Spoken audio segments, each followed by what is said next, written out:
तो नमस्कार, स्वागत है आपका स्टडी करके इस यूट्यूब चैनल पर।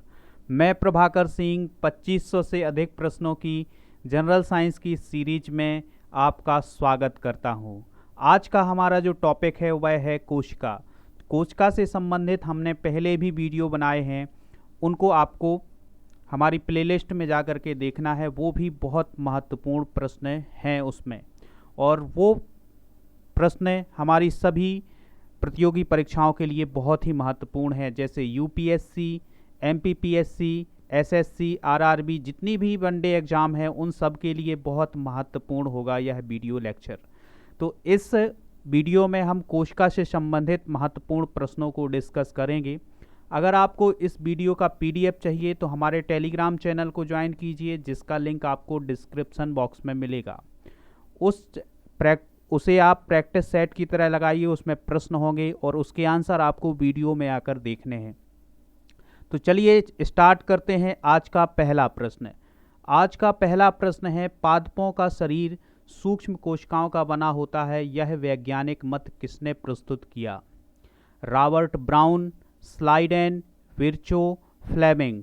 तो यह वैज्ञानिक मत किसने प्रस्तुत किया कि जो पादपों का शरीर है वो सूक्ष्म कोशिकाओं का बना होता है?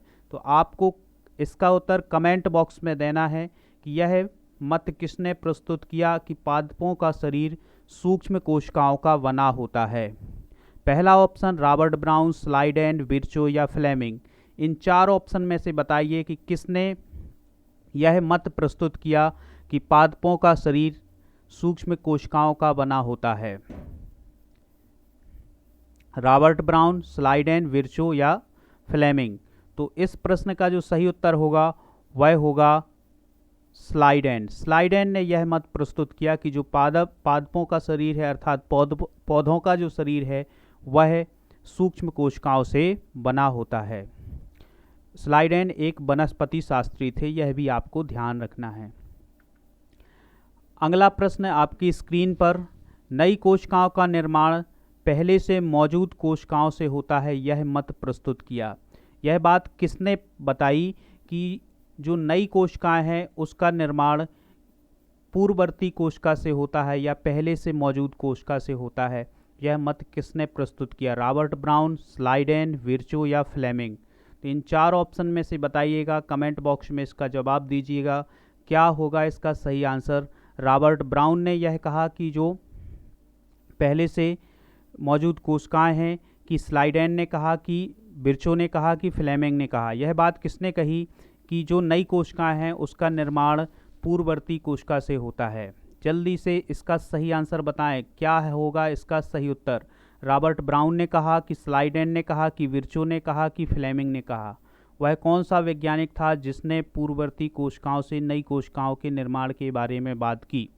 तो प्रश्न क्रमांक 2 का जो सही उत्तर होगा वह होगा विर्चो। विर्चो ने यह बताया कि जो नई कोशिका है उसका निर्माण उसके पहले से मौजूद एक कोशिका से हुआ है।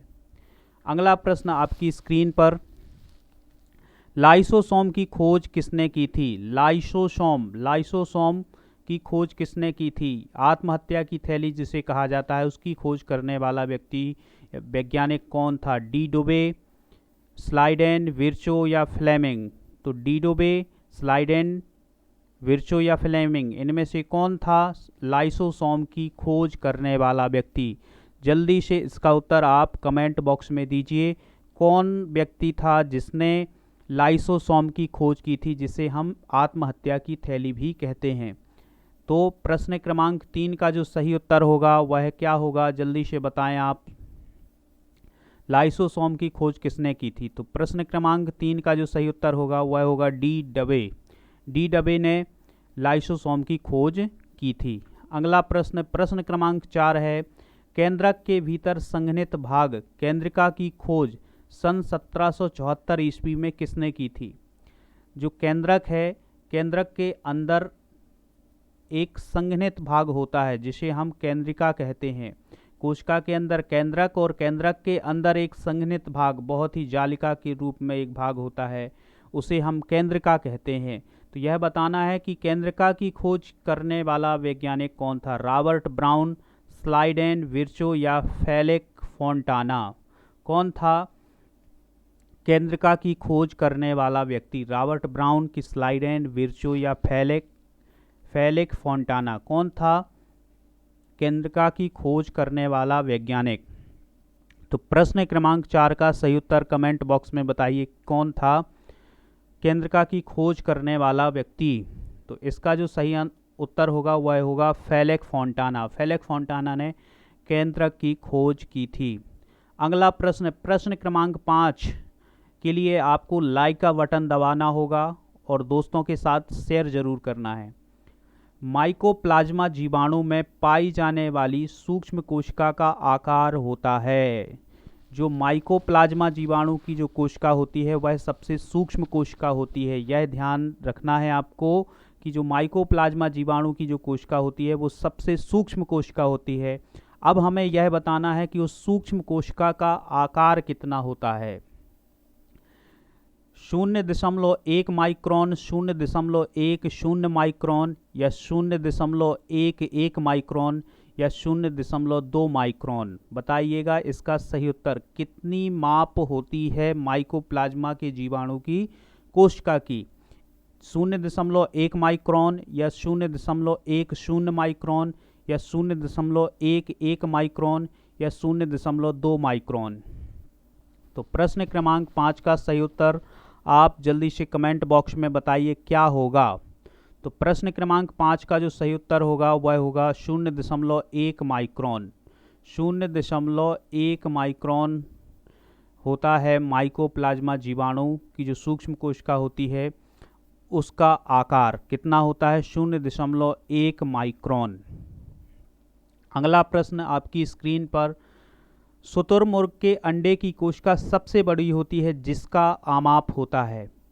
अब इसके पहले वाले क्वेश्चन में हमने पढ़ा कि माइकोप्लाज्मा जीवाणु की जो कोशिका होती है वो सबसे सूक्ष्म होती है और सबसे बड़ी कोशिका किसकी होती है? शुतुरमुर्ग के अंडे की। शुतुरमुर्ग एक प्रकार का पक्षी है, उसके अंडे की जो कोशिका होती है वह सबसे बड़ी कोशिका होती है। तो हमें बताना है कि उसका आमाप कितना होता है, अर्थात उसका साइज कितना होता है, यह बताना है हमें। 180 mm, 190 mm, 170 mm या 200 mm? तो क्या होगी उसकी आमाप? शुतुरमुर्ग के अंडे की कोशिका सबसे बड़ी होती है जिसकी आमाप मतलब कितनी साइज होती है, यह बताना है हमें। प्रश्न क्रमांक 6 का जल्दी से उत्तर दीजिएगा, क्या होगा? शुतुरमुर्ग के अंडे की कोशिका सबसे बड़ी होती है जिसका आमाप होता है कितना होता है? तो इसका जो राइट आंसर होगा वह होगा 170 mm। कितनी होती है इस कोशिका की आमाप? 170 mm। अगला प्रश्न, कोशिका सिद्धांत के अनुसार कौन से कथन सही हैं? कोशिका सिद्धांत स्लाइडेन और स्वान ने प्रस्तुत किया था, उसको बताना है हमें कि ये उस सिद्धांत के अनुसार कौन से कथन सही हैं। प्रत्येक जीव का शरीर एक या अनेक कोशिकाओं का बना होता है। दूसरा ऑप्शन है प्रत्येक जीव की उत्पत्ति एक कोशिका से होती है, या प्रत्येक कोशिका एक स्वाधीन इकाई है, या उपरोक्त सभी। तो प्रश्न क्रमांक 7 का सही उत्तर दीजिए, क्या होगा कोशिका सिद्धांत के अनुसार? कोशिका सिद्धांत किसने प्रस्तुत किया था यह भी ध्यान रखें। कोशिका सिद्धांत स्लाइडेन और स्वान नामक 2 वैज्ञानिकों ने प्रस्तुत किया था। तो इस सिद्धांत के अनुसार कौन से कथन सही हैं? प्रत्येक जीव का शरीर एक या अनेक कोशिकाओं से बना होता है, कि प्रत्येक जीव की उत्पत्ति एक कोशिका से होती है, या प्रत्येक कोशिका एक स्वाधीन इकाई है, या उपरोक्त सभी। तो प्रश्न क्रमांक 7 का सही उत्तर क्या होगा? तो प्रश्न क्रमांक 7 का सही उत्तर होगा उपरोक्त सभी। तो यह कोशिका सिद्धांत के अनुसार ये तीनों बातें सही हैं। अगला प्रश्न है आपकी स्क्रीन पर, अमीबा, पैरामीशियम तथा जीवाणु होते हैं। अमीबा, पैरामीशियम तथा जीवाणु होते हैं एक कोशिकीय, बहुकोशिकीय, दोनों, या इनमें से कोई नहीं? ये 4 ऑप्शन आपके सामने हैं, बताना है। अमीबा, पैरामीशियम तथा जीवाणु होते हैं, यह बहुत ही सरल प्रश्न है। अमीबा, पैरामीशियम तथा जीवाणु होते हैं, कैसे होते हैं? एक कोशिकीय, बहुकोशिकीय, दोनों, या इनमें से कोई नहीं? एक कोशिकीय, बहुकोशिकीय, दोनों या इनमें से कोई नहीं। क्या होते हैं अमीबा, पैरामीशियम और जीवाणु? तो अमीबा, पैरामीशियम और जीवाणु होते हैं एक कोशिकीय। अमीबा, पैरामीशियम और जीवाणु एक कोशिकीय होते हैं, यह ध्यान रखें।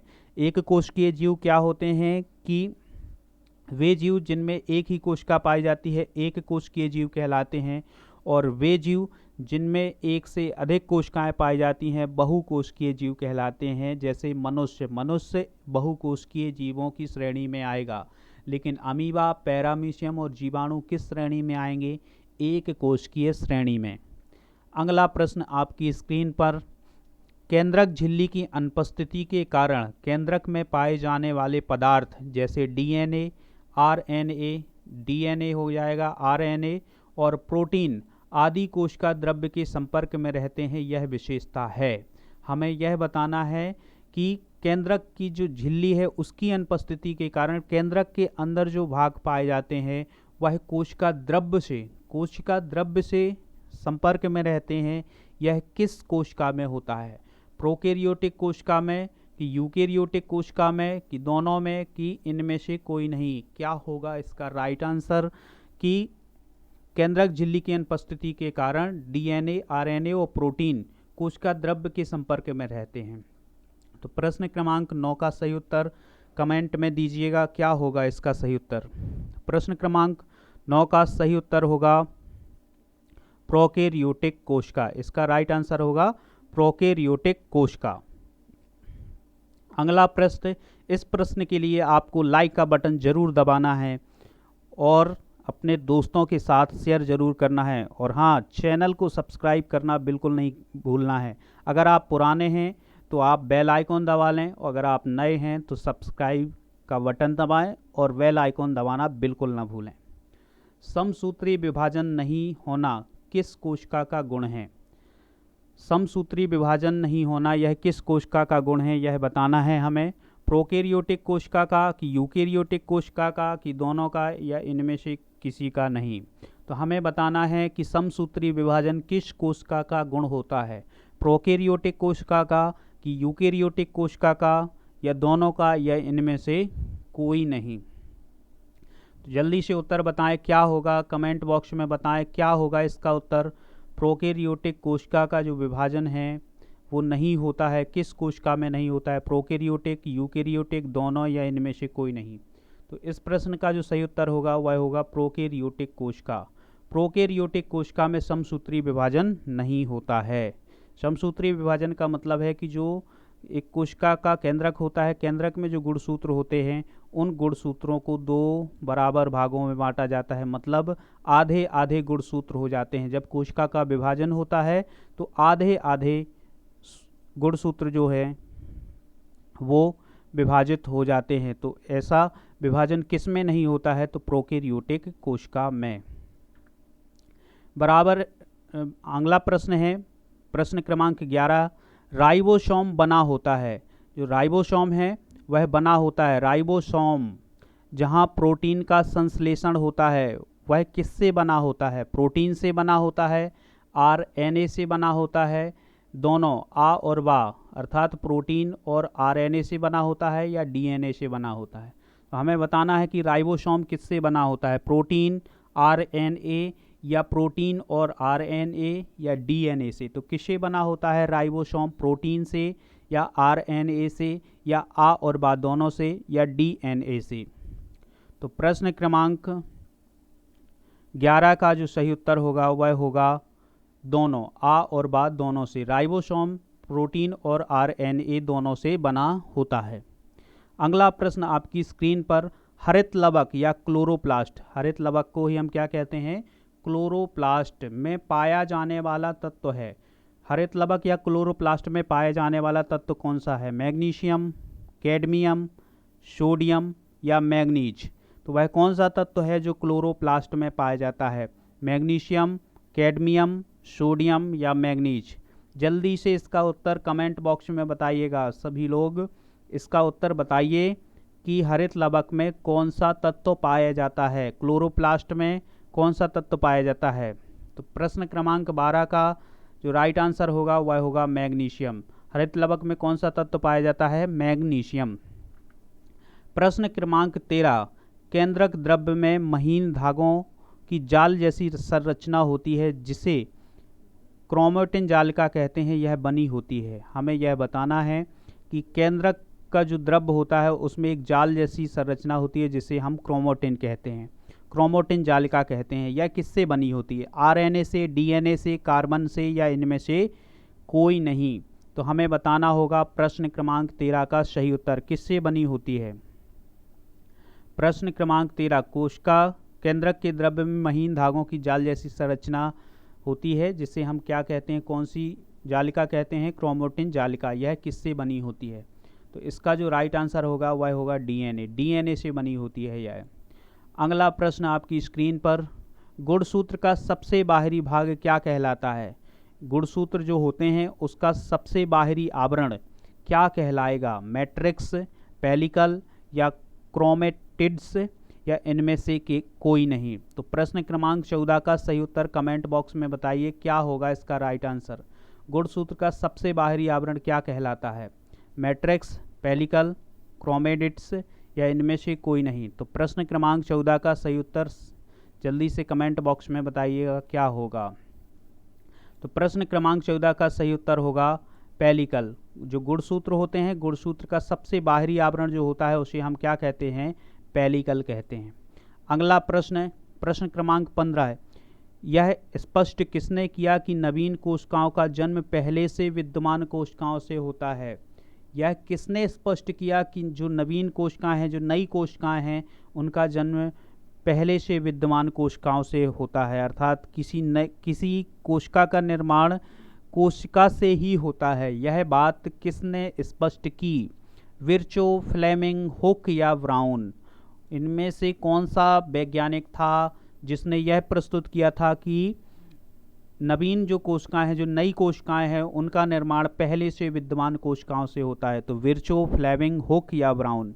तो प्रश्न क्रमांक 15 का जो सही उत्तर होगा वह होगा विर्चो। विर्चो ने यह बताया कि जो नवीन कोशिकाएं हैं, जो नई कोशिकाएं हैं, वो किसी न किसी पूर्ववर्ती, अपने से पहले उपस्थित कोशिका से ही उनका जन्म हुआ है।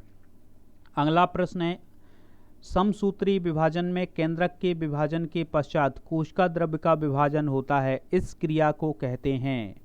समसूत्री विभाजन जो होता है उसमें केंद्रक के विभाजन के पश्चात कोशिका द्रव्य का विभाजन होता है, इस क्रिया को क्या कहते हैं? जब समसूत्री विभाजन होता है तो हमें बताना है कि समसूत्री विभाजन में केंद्रक के पश्चात, मतलब पहले केंद्रक का विभाजन, फिर उसके बाद कोशिका द्रव्य का विभाजन होता है, इस क्रिया को क्या कहते हैं? प्रोफेज कहते हैं, एनाफेज, मेटाफेज, या साइटोकाइनेसिस? क्या कहते हैं इस क्रिया को जिसमें पहले केंद्रक का विभाजन होता है, उसके बाद कोशिका द्रव्य का विभाजन होता है? तो यह क्रिया कहलाती है साइटोकाइनेसिस। इस क्रिया को क्या कहते हैं? साइटोकाइनेसिस।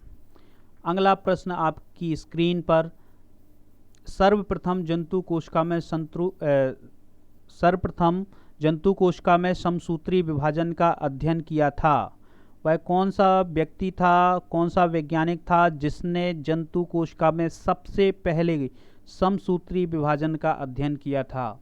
विर्चो, फ्लेमिंग, हुक, या ब्राउन? विर्चो, फ्लेमिंग, हुक, या ब्राउन? कौन सा वैज्ञानिक जिसने सबसे पहले जंतु कोशिकाओं में समसूत्री विभाजन का अध्ययन किया? जल्दी से उत्तर दीजिएगा इसका कमेंट बॉक्स में, और वीडियो को लाइक जरूर कीजिएगा और चैनल को सब्सक्राइब। तो इस प्रश्न क्रमांक 17 का सही उत्तर बताइएगा क्या होगा? किसने सबसे पहले जंतु कोशिका में समसूत्री विभाजन का अध्ययन किया? तो इस प्रश्न का जो सही उत्तर होगा वह होगा फ्लेमिंग। अगला प्रश्न, प्रश्न क्रमांक 18 है, अर्धसूत्री कोशिका विभाजन की खोज सर्वप्रथम किस वैज्ञानिक ने की? अर्धसूत्री विभाजन की खोज किस वैज्ञानिक ने की थी, यह बताना है। विर्चो, फ्लेमिंग, वीजमैन, या ब्राउन? वह कौन सा वैज्ञानिक था जिसने सबसे पहले अर्धसूत्री कोशिका विभाजन की खोज की थी? विर्चो ने, फ्लेमिंग ने, वीजमैन ने, या ब्राउन ने? तो वह कौन सा व्यक्ति था कौन सा वैज्ञानिक था जिसने अर्धसूत्री विभाजन की खोज की थी सर्वप्रथम? विर्चो, फ्लेमिंग, वीजमैन या ब्राउन? तो इसका जो सही उत्तर होगा वह होगा वीजमैन। वीजमैन ने अर्धसूत्री विभाजन की खोज की थी। अगला प्रश्न आपकी स्क्रीन पर, अर्धसूत्री विभाजन केवल कोशिकाओं में पाया जाता है। किन कोशिकाओं में पाया जाता है यह बताना है हमें। तो अर्धसूत्री विभाजन केवल कोशिकाओं में पाया जाता है। किन कोशिकाओं में पाया जाता है? जनन कोशिकाओं में, कायिक कोशिकाओं में, दोनों में या इनमें से कोई नहीं? प्रश्न क्रमांक 19 का सही उत्तर कमेंट बॉक्स में जल्दी से दीजिए। क्या होगा इसका सही आंसर? अर्धसूत्री विभाजन किन कोशिकाओं में पाया जाता है? जनन कोशिकाओं, कायिक कोशिकाओं, दोनों या इनमें से कोई नहीं? तो प्रश्न क्रमांक 19 का सही उत्तर बताइएगा क्या होगा? अर्धसूत्री विभाजन किन कोशिकाओं में पाया जाता है? जनन कोशिकाओं, कायिक कोशिकाओं, दोनों या इनमें से कोई नहीं?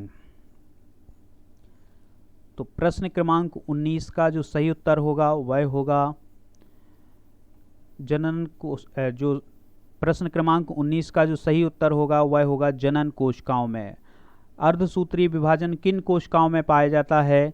जनन कोशिकाओं में। रिप्रोडक्टिव सेल जो होती हैं उनमें अर्धसूत्री विभाजन पाया जाता है।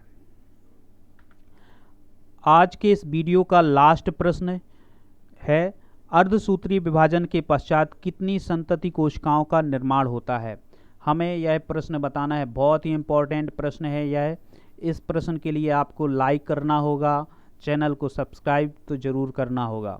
तो अर्धसूत्री विभाजन के पश्चात कितनी संतति कोशिकाओं का निर्माण होता है? हमें यह बताना है कि जब अर्धसूत्री विभाजन होता है कोशिका का तो कितनी कोशिकाओं का निर्माण होता है, यह बताना है। 4, 8, 2 या 3? तो अर्धसूत्री विभाजन में कितनी कोशिकाओं का निर्माण होता है? अर्धसूत्री जब विभाजन होता है उसके बाद कितनी संतति कोशिकाओं का निर्माण होता है? तो प्रश्न क्रमांक 20 का जो सही उत्तर होगा वह होगा 4 कोशिकाओं का निर्माण होता है। तो आज के वीडियो में इतने ही प्रश्न। अगर आपने अभी तक चैनल को सब्सक्राइब नहीं किया है, वीडियो को लाइक नहीं किया है और कमेंट नहीं किया है तो ये तीनों चीज़ें जल्दी से कर लें और हमारे टेलीग्राम चैनल को ज्वाइन करना ना भूलें, जिससे आपको PDF मिल जाएगी वहाँ। तो चलिए चलते हैं, लेते हैं विदा, मिलते हैं अगले